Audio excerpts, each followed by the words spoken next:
G'day troops, Tomo with you. Welcome back to Sideways as usual.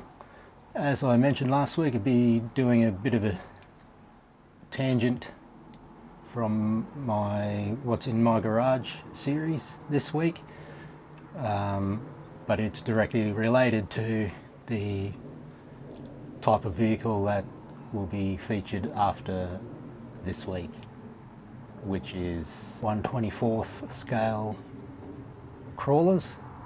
So what I've done is created a crawler course just outside the shed here in a little sort of covered, mostly covered area where the previous occupants of this place used to propagate plants, so he built in a little area to do that. The owners of the house said we could get rid of it or take it down or whatever, but haven't done that because then that means you got to try and get rid of all the materials. So I've gathered a fair few rocks. One of the kids and I took a run down to a nearby town where someone was giving away bluestone, I think it's called around here. Basically what you'd use to build a rock wall or something like that. And the other main pieces I've got are tree branches, concrete blocks, which were basically the footpath out the front of my house. Some blokes turned up and started busting it up to replace the utility compartment or whatever it is on the side of the road. I've procured those pieces of busted up cement to use. So I probably would like to get some more rocks at some point just to fill in a few blank areas and sort of make some parts a bit more interesting. I've changed it around recently and I'll go through that as we have a look at the course itself. So we'll get outside the shed and have a look at it. Alright, let's get outside, see what we've got. Let's move the shed door. Alright, here's the official start. Should hold the camera still. If we come in here, change this around a little bit.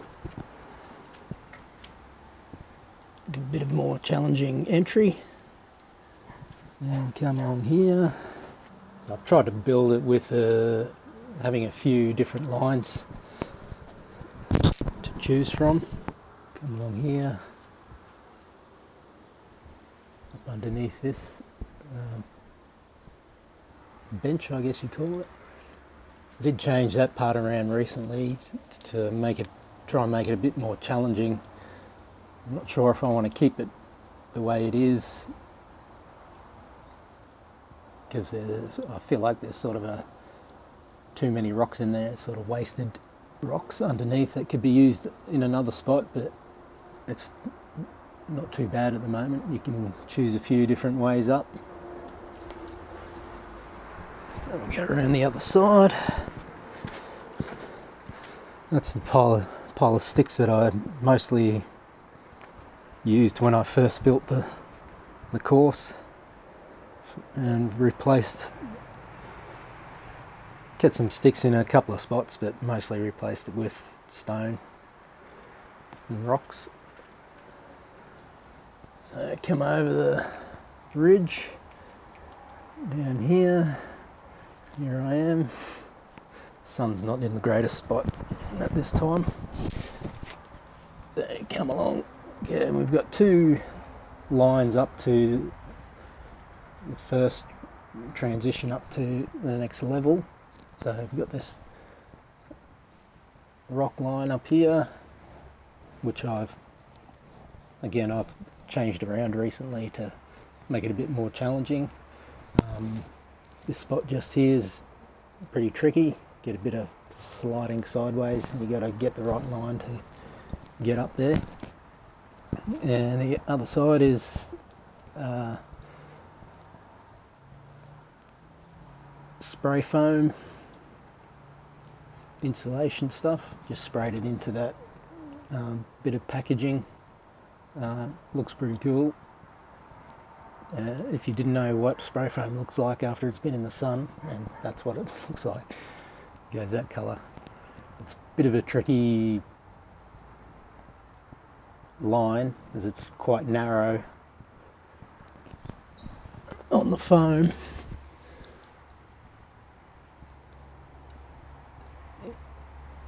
One of my rigs is almost too wide for that line, but it's doable. So you come up here, across here, and then it starts the second transition up to level 2. Tried to make a bit of a steep climb. Getting over that rock's a bit tricky with that lip.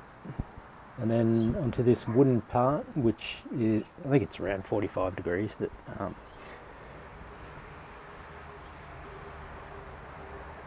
it can be a bit of a tricky spot.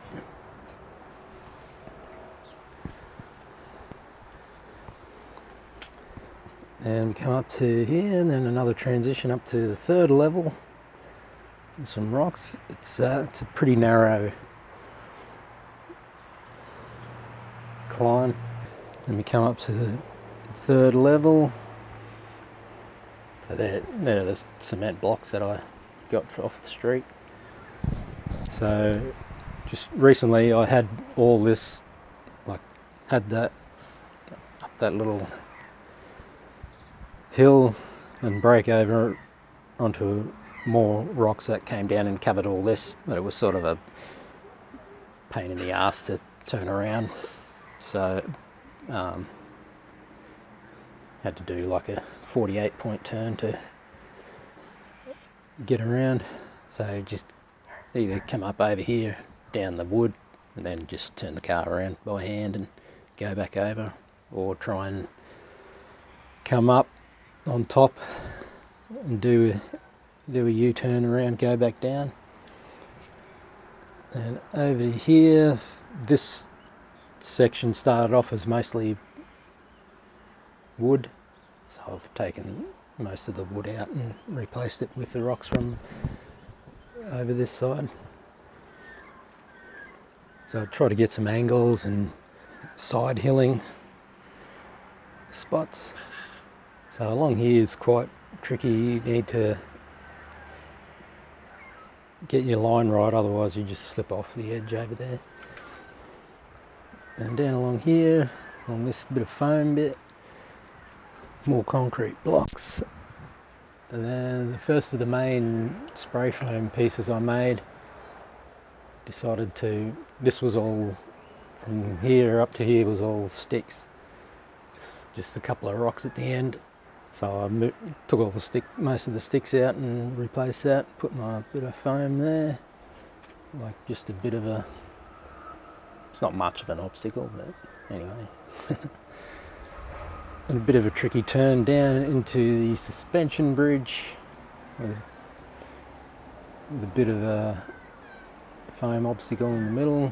Then the second bit of foam, which I cut into steps, which is pretty good obstacle. And come around here and to the seesaw that I built. So pretty basic. It's fallen apart a bit, but it still works okay. And get on there.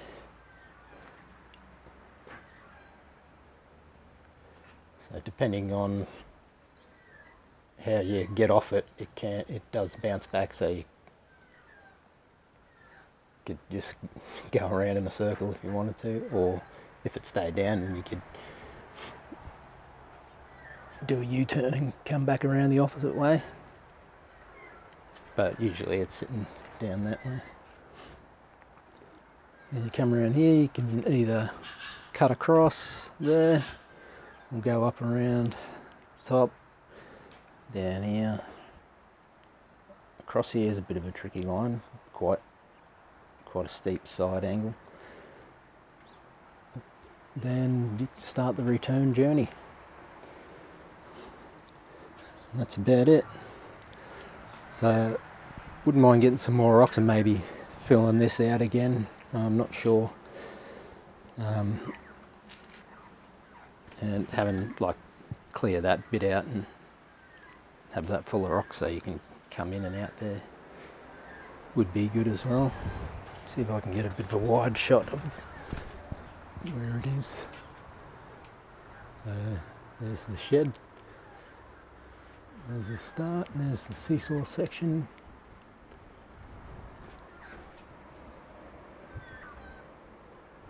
I did have to prop up this shelf with that plank because it had quite a bow in it with all the weight of the, because that was mostly the concrete pieces on there. I keep on checking Marketplace for free rocks, so I can, having more than enough would be good, because then you can change it around, add rocks in. Like having this section full of rocks would be good. Then you can just take any line that you choose. Rightio troops, that'll do it for this week's video. We'll get back to the What's in My Garage series next week, where we'll have a look at the crawlers that I have. We'll get them out on the course and see how they go.